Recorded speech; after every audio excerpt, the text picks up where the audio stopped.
রাজা কৃষ্ণচন্দ্র, আমি এসেছি রে। চোখ খুলে দেখ বাবা। কে কে কে আপনি? আমি স্বামী খটখটানন্দ। আমি জানতে পেরেছি তোর মনে সুখ নেই, তাই তো সেই সুদূর হিমালয় থেকে ছুটে এলাম। ও, আপনি কি করে জানলেন সাধু বাবা? ওরে পাগল ছেলের কথা শোনো।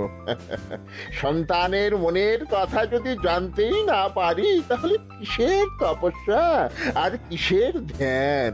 কি জেনেছেন সাধু বাবা? 3 দিন ধরে মনে কোনো সুখ খুঁজে পাচ্ছি না, নানান রকম চিন্তায় জর্জরিত হয়ে রয়েছি। তার মধ্যে আজ 3 দিন হলো রানী বাপের বাড়ি গিয়ে রয়েছে। সুখ কি তোর একার? এই মায়ার সংসারে সুখ খুঁজে পাবি কি করি? তোর যে তপস্যার সময় হয়েছে বাবা। শোন, এই পাথরটা ধর। আমি যোগ বলে এই মন্ত্রপুত পাথর পেয়েছি। কাল পূর্ব দিকের নদীর পাড়ে এই মন্ত্রপুত পাথর স্থাপন করবি। আমি চাই তুই নিজে এই পাথরের আরাধনা করিস। তাই ওইখানে এক কুটির বানিয়ে তুই একা থাকবি। একা? আর রানী? সংসারে দুঃখ ছাড়া আর কিছুই নেই। তোর আসলে সুখ লুকিয়ে আছে ওই মন্ত্রপুত পাথরে। এই পাথর তোর মনে সুখ ফিরিয়ে আনবে আর এই গোটা রাজ্যে শান্তি বজায় রাখবে। ঠিক আছে বাবা।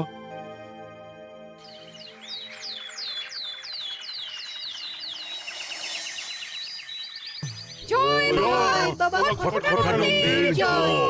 কি তার জ্যোতি, কি তার ব্যক্তিত্ব, আহ, কি তার কণ্ঠস্বর! এই মন্ত্রপুত পাথর আমার এবং এই রাজ্যের সকলে সুখ শান্তি ফিরিয়ে আনবে। আজ থেকে আমি সাধু বাবার পরামর্শ মতন এখানেই থাকবো। তোমাদের যার যা যা বক্তব্য আমাকে এখানে এসেই বলবে। কোনো চিন্তা করবেন না মহারাজ, আমি সব সামলে নেব। আপনি নিষ্ঠা সহকারে সাধু বাবার আদেশ পালন করুন। মহারাজ, যার নামেই খট তার কথাই ভরসা করা কি ঠিক হবে? একটা সামান্য পাথর কি করে সুখ ফিরিয়ে আনবে মহারাজ? বিষয়টা কি খটখটানন্দের মতন খটকার নয়? এটা মোটেই সামান্য পাথর নয় গোপাল, এটা মন্ত্রপুত পাথর। আর এসব হচ্ছে বিশ্বাসের ব্যাপার। শুধু তোমার মতন ভাঁড় দিয়ে কি আর রাজ্য চলে? রাজ্য চালাতে গেলে ভক্তি, শ্রদ্ধা, আশীর্বাদও দরকার হয়। কি শাস্ত্রে বলে বিশ্বাসে মিলায় বস্তু, তর্কে বহুদূর। কিন্তু মহারাজ, রাজ্যটাও তো চালাতে হবে। আপনি এখানে থাকলে এই রাজ্যের কি হবে মহারাজ? একবার ভেবে দেখুন, সাধু বাবা আসল না হয়ে নকলও তো হতে পারে। দেখো গোপাল, তোমার যদি মনে বিশ্বাস না থাকে তাহলে আমি বলবো তুমি আর এখানে এসো না। তবে সাধু বাবার নামে কোনো বাজে মন্তব্য আমি শুনবো না। আমি চাই না আমার এই অবিশ্বাসের কারণে আমার রাজ্যের কোনো ক্ষতি হোক। আর আমি এই রাজ্যের মন্ত্রী, আমি থাকতে তোমাকে রাজ্য নিয়ে বেশি ভাবতে হবে না। তুমি এখন যাও তো গোপাল, যাও। মহারাজকে আর বিরক্ত করো না। পাল না থাকলে এ রাজ্যের কিছুই এসে যাবে না। আমরা থাকতে নাকি ভাঁড় চালাবে রাজ্য? আচ্ছা, ঠিক আছে, দেখা যাক। তাহলে আসি মহারাজ। হ্যাঁ হ্যাঁ, এসো এসো।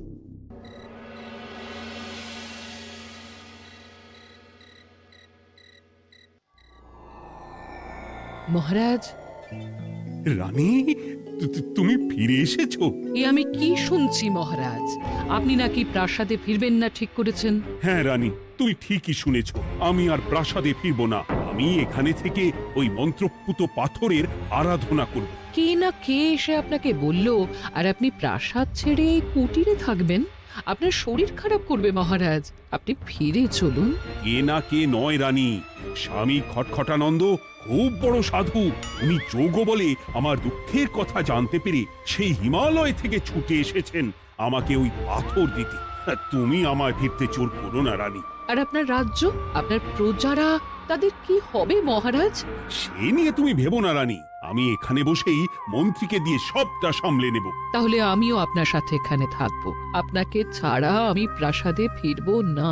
তা হয় না রানী, সাধু বাবা আমাকে একা থাকতে বলেছেন। এসব ধ্যান যোগ আরাধনা একা করতে হয়। গোপাল সবটা জানে মহারাজ। আহ, আমার সামনেও নাম করবে না রানী। গোপালের কত বড় সাহস তুমি ভাবো একবার। ও বলে সাধু বাবা ভণ্ডও হতে পারে। আমার তখন ইচ্ছা করছিল ওর মাথার যে কটা চুল আছে সেটাও ছিঁড়ে নিতে। না না, আমি আর গোপালের মুখ দেখতে চাই না। আপনি উত্তেজিত হবেন না মহারাজ, আপনি বিশ্রাম করুন, আমি আবার কাল আসবো।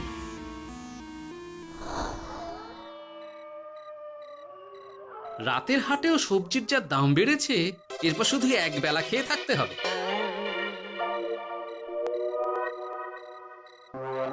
কি হে ভোলা, বাড়ি না গিয়ে এখানে বসে আছো কেন?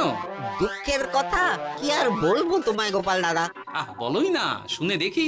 সামনে বর্ষা আসছে, বাড়ির ছাদটাও মেরামত না করলেই নয়, কিন্তু আমার কাছে তো এখন এত টাকা নেই। তাই ওই গিন্নির সাথে পরামর্শ করে গেলাম মহারাজের কাছে সাহায্য চাইতে। থামলে কেন, পুরোটা বলো। কি আর বলবো গোপাল দাদা, মহারাজের উত্তর শুনে আমি তো অবাক।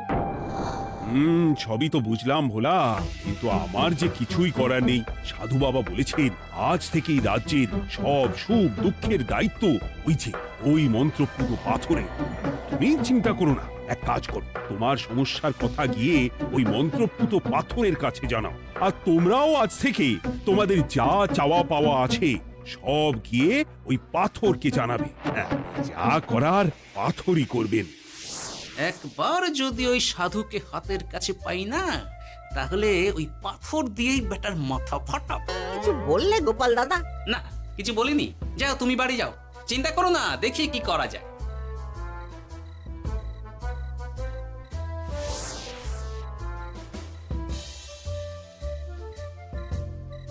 কি ব্যাপার, এত রাতে বটা ঘটা মন্ত্রীর বাড়িতে কি করছিল?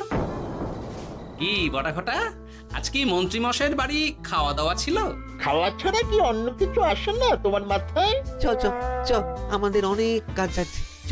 আরে এত তাড়া কিসের? বাবা, বটা ঘটার এত কি গুরুত্বপূর্ণ কাজ যে একেবারে ছুটে পালালো? না, ব্যাপারটা তো সুবিধের ঠেকছে না।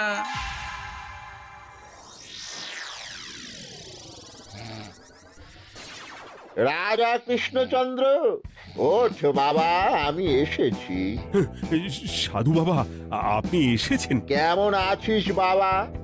ভালো আছি বাবা, তবে মনে এখনো পুরোপুরি সুখ খুঁজে পাইনি। সুখ কি তোর একার? কি করে সুখ পাবি বাবা? এখনো তো তুই তোর সব আসক্তি থেকে মুক্ত হতে পারিসনি। আর কি কি করতে হবে আমায় বলে দিন বাবা।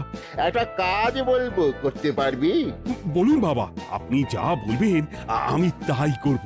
এই রাজপাট তুই ছেড়ে দে, এসব থেকে নিজেকে মুক্ত করে তুই তোর সাধনায় মন দে, দেখবি তার ফল তুই পাবি। কিন্তু তাহলে রাজ্যের কি হবে? কে দেখবে সাধু বাবা? কেন, তোর মন্ত্রী, ওর থেকে ভালো লোক তুই আর পাবি না। ওই হচ্ছে তোর আসল শুভাকাঙ্ক্ষী, আমি যোগ বলে জানতে পেরেছি। আচ্ছা, তাই হবে। আর ওই গোপালটাকে যদি পারেন একটু সাহায্য করবেন বাবা। ওই তুচ্ছ গোপালকে নিয়ে তুই চিন্তিত হোস না, ওরে ভুড়ি মন্ত্রী মশাই ফাটাবে। তুই যা, ঘুমো।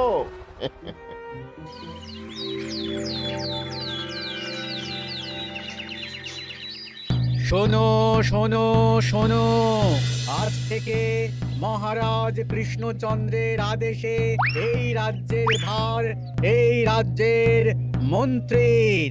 আর মহারাজ নিজে তার কুটিরে নিরিবিলিতে থাকতে চাইছেন। উনি চান না কেউ ওনাকে বিরক্ত করুক।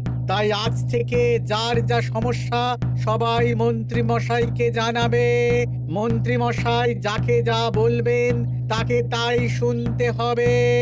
শোনো শোনো শোনো। না, মহারাজকে থামাতেই হবে, না হলে বড় বিপদ হয়ে যাবে। যাই।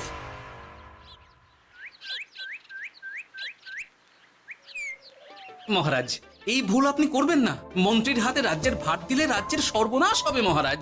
দেখো গোপাল, আমি যেটা করেছি সেটা ঠিক বুঝেই করেছি। আমার সিদ্ধান্ত আর বদলাবে না। আর এই বিষয় নিয়ে আমি তোমার সাথে কথাই বলতে চাই না। মহারাজ, গ্রামবাসীরা আপনার এই সিদ্ধান্ত খুশি মনে মেনে নেয়নি। সবার কথা একবার ভেবে তারপর সিদ্ধান্ত নিন মহারাজ।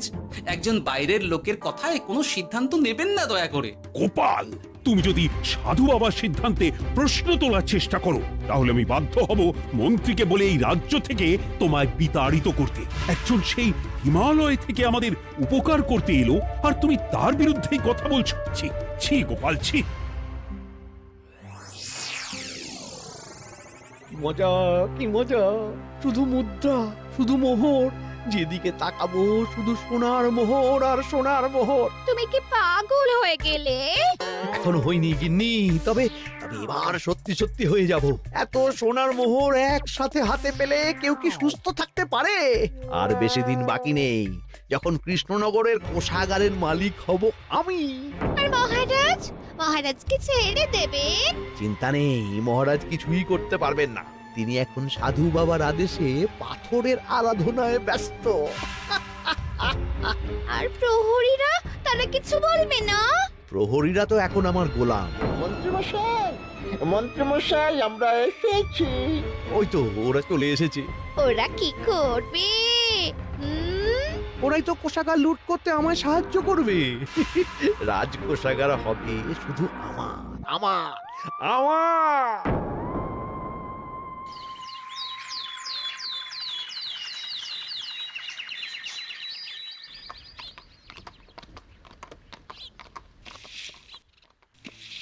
গোপাল, রানীমা, আপনি আমায় ডেকে পাঠালেই তো পারতেন। রাজ্যটার যে কি হবে গোপাল? মহারাজের উদাসীনতায় মন্ত্রী তো সব লুটে পুটে একাকার করে ছাড়বে। তুমি কিছু একটা করো গোপাল। সে তো আমিও বুঝতে পারছি রানীমা, কিন্তু হাজার চেষ্টা করে ও মহারাজকে বোঝাতে পারছি না। মহারাজ সাধু বাবার পাল্লায় পড়ে আর কিছুই বুঝতে চাইছেন না। এই রাজ্য আর মহারাজকে একমাত্র রক্ষা করতে পারবে তুমি গোপাল। কিছু একটা করো। কি হয়েছে, তোমরা হট্টগোল করছো কেন? তুমি আর একটা বিহিত করো গোপাল দাদা, আমরা তো আর থাকতে পারছি না। তুমি এর এক বিহিত করো গোপাল। আচ্ছা, কি হয়েছে বলবে তো? মন্ত্রী মশাই সবার কাছ থেকে অগ্রিম কর চেয়েছে। সে প্রহরী পাঠিয়ে সবার বাড়ি বাড়ি বলে এসেছে দুদিনের মধ্যে অগ্রিম কর না দিলে সবাইকে ধরে কারাগারে ভরে দেবে। একে তো আমরা কোনো সাহায্য পাচ্ছি না, তার উপর আবার এই জুলুম কি করে মেনে নেব বলো তো গোপাল দাদা? আমাদের বাঁচাও গোপাল দাদা, আমাদের বাঁচাও, না হলে এই মন্ত্রীর জুলুমে আমরা সবাই মারা যাব। হ্যাঁ গোপাল, তুমি পারবে। কিছু একটা করো গোপাল, এই রাজ্যটাকে বাঁচাও। না, আর নয়, এবার এর একটা বিহিত করতেই হবে। শোনো, তোমরা সব নিজের নিজের বাড়ি যাও, আমি দেখছি কি করা যায়। মন্ত্রী দুদিনের মধ্যে কর চাইছে কেন? ওর আসল উদ্দেশ্য কি? না, বিষয়টার খোঁজ নিতে হচ্ছে। পুটি, এই পুটি। গোপাল দাদু, তুমি? শোন, একটা কাজ আছে বুঝলি, বটা ঘটার উপর নজর রাখতে হবে। পারবি তো? হ্যাঁ হ্যাঁ দাদু, এটা আর কি এমন কাজ? এই তোর হাতে ওটা কি রে? ও এটা পুতুল, বাবা এনে দিয়েছে। পাথরটা খুব চেনা চেনা লাগছে, কোথায় যেন দেখেছি। কোথায়? রে, সাধু বাবার দেওয়া পাথর। আর এটা একই পাথর মনে হচ্ছে। এই তোর বাবা এটা কোথায় পেয়েছে রে? তা তো জানি না, তবে শুনেছি পাশের গ্রামে। বাহ, পাথরগুলো দেখতে তো খুব সুন্দর। এই সব পাথর তোমার? আজ্ঞে হ্যাঁ, আমি এই পাথরের মূর্তি বানাই। এই পাথর কি তুমি বিক্রি করো? না না, শুধু পাথর তো বিক্রি করি না। এটা কি? ও, ওটা আমি আমার সব পাথরের একটা চিহ্ন দিয়ে রাখি। এতে বোঝা যায় যে এই পাথরের মূর্তি আমার তৈরি। বাহ, চমৎকার কাজ করেছো। তোমাকে যে কি বলে ধন্যবাদ দেব তুমি জানো না। কৃষ্ণনগরের কত বড় উপকার তুমি করলে। গোপাল দাদু, ও গোপাল দাদু, গোপাল দাদু, গোপাল দাদু। কি ব্যাপার, এত সকাল সকাল? ভালো খবর এনেছিস মনে হচ্ছে। শুধু ভালো নয় দাদু, একেবারে গরম খবর। দাদু, রহস্য আমরা ফাঁস করে ফেলেছি দাদু। বলিস কি রে? শুনি শুনি। কাল রাতে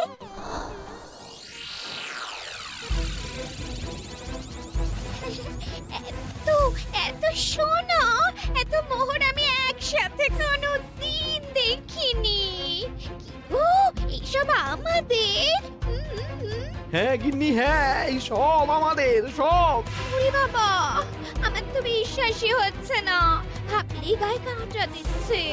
রে বটা, আজ সাধু সেজে মহারাজের কাছে গেছিলি? হ্যাঁ, মহারাজ তো আজ প্রায় পা ছুঁয়ে প্রণাম করতে যাচ্ছিলেন, ওই কোনো মতে ঠেকিয়েছি। বলেছি প্রণাম নেওয়া আমার গুরুর বারণ আছে। আর আমি তো আজ এমন ধোঁয়া দিয়েছি যে মহারাজ একেবারে কেসে কেসে অস্থির। আর মাত্র 2 দিন, এই 2 দিন খেলাটা চালিয়ে যেতে পারলেই কেল্লা ফতে। আচ্ছা, এবার আমার কাছে পুরো বিষয়টা পরিষ্কার হলো। বাহ, তোরা দারুণ কাজ করেছিস রে। এবার শুধু আজ রাতে প্রমাণটা পেলেই হয়ে যাবে।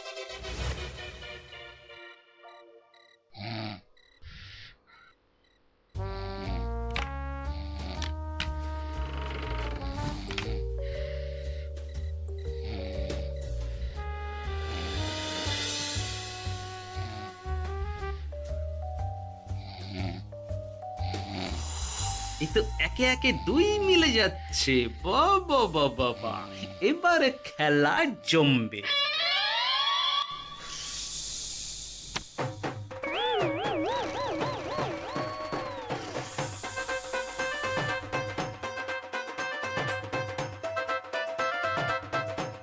এই ঘটা ঘটা রে, এই ঘরে এত ধোঁয়া এলো কি করে রে? সত্যিই তো, এত ধোঁয়া এলো কি করে? ঘরে কি আগুন লাগলো নাকি রে? এই বটা, ওটা কি রে? হ্যাঁ, এ তো ভূত। আমরা তো কিছু করিনি। আমরা কিছু করিনি, বিশ্বাস করো ভূত দাদা, আমরা কিছুই করিনি। তোরা আমাদের পূর্বপুরুষের প্রস্তর খণ্ড নিয়ে এসেছিস, তোদের এত বড় সাহস! আজ আমরা তোদের ঘাড় মটকাবো। আমরা কোনো খণ্ডমণ্ড নিইনি ভূত দাদা। এই কথা, তুই কি ওনাদের কোনো খণ্ড এনেছিস? না না না না না, আমি তো অমন কিছু আনিনি। আমার মনে হয় ওই আপনাদের কোথাও একটা ভুল হচ্ছে। মহারাজকে ওই পাথর তোরা কোথা থেকে এনে দিয়েছিস? ওটাই আমাদের প্রস্তর খণ্ড, আমাদের 5 পুরুষের সম্পত্তি। ওটা তো আমরা পাশের গ্রামে এক মূর্তি কারিগরের থেকে চুরি করে এনেছি। আপনারা যান না, যান, ওই কারিগরের কাছে ওরকম অনেক পাথর আছে। আমাদের ওটাই চাই। ও বাবা, উনি আবার কে? আমাদের দাদু, 3য় পুরুষ। ও দাদু, এই চুরি ভূত দাদু, ওটা আনতে গেলে না মন্ত্রীমশাই আমাদের খুব মারবে। খা, ওদের মুন্ডু চিবিয়ে খা। না না, ওরকম করবেন না দাদু ভূত, তাতে আমাদের খুব লাগবে। তাহলে বল, মন্ত্রীর আসল উদ্দেশ্য কি? 2 দিন পর ও কি করবে? 2 দিন পরে মন্ত্রীমশাই কোষাগার লুট করে এই রাজ্য থেকে পালাবেন। এবার আমাদের ছেড়ে দিন দাদু ভূত। তোদের ছাড়তে পারি একটাই শর্তে। বলুন বলুন।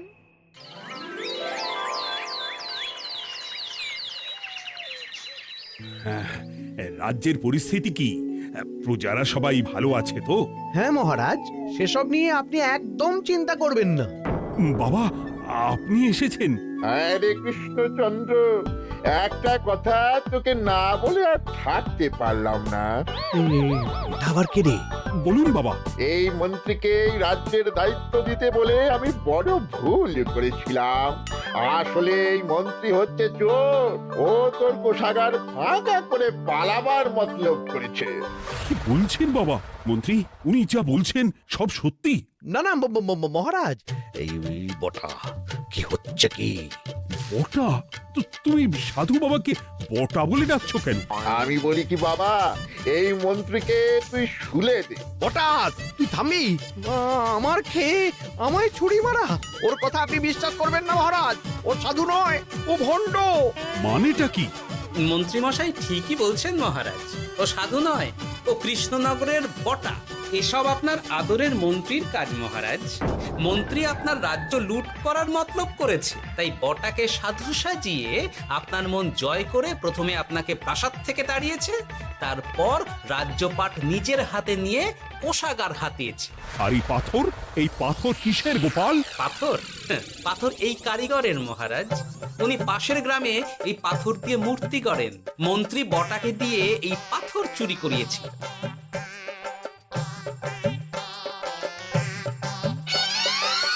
ওই পাথর আমার মহারাজ। আমি তোমায় ছাড়বো না মন্ত্রী, তোমায় আমি শুলে দেব। প্রহরী, প্রহরী!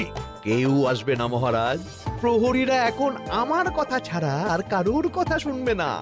আমি এখন আপনাদের সামনে দিয়ে আপনার কোষাগার নিয়ে চলে যাব, আর আপনারা শুধু দাঁড়িয়ে দাঁড়িয়ে দেখবেন।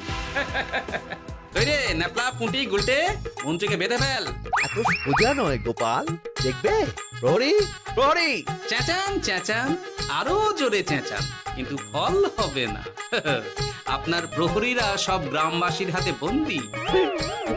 আমায় ছেড়ে দিন মহারাজ, আমার ভুল হয়ে গেছে। এমন ভুল আমি আর করবো না মহারাজ, আমায় ছেড়ে দিন। ছেড়ে দেব? তোমার ব্যবস্থা আমি করছি। কিন্তু গোপাল, আমার মনের সুখের কি হবে? আমি কি আর সুখী হতে পারবো না? কেন পারবেন না মহারাজ? রাজার আসল সুখ তো তার প্রজার সুখে। একদম ঠিক কথা বলেছে গোপাল। প্রজার সুখেই রাজার সুখ। ঠিক গোপাল, ঠিক। তুমি না থাকলে যে আমার কি হতো? জয় গোপালের জয়! জয় গোপালের জয়।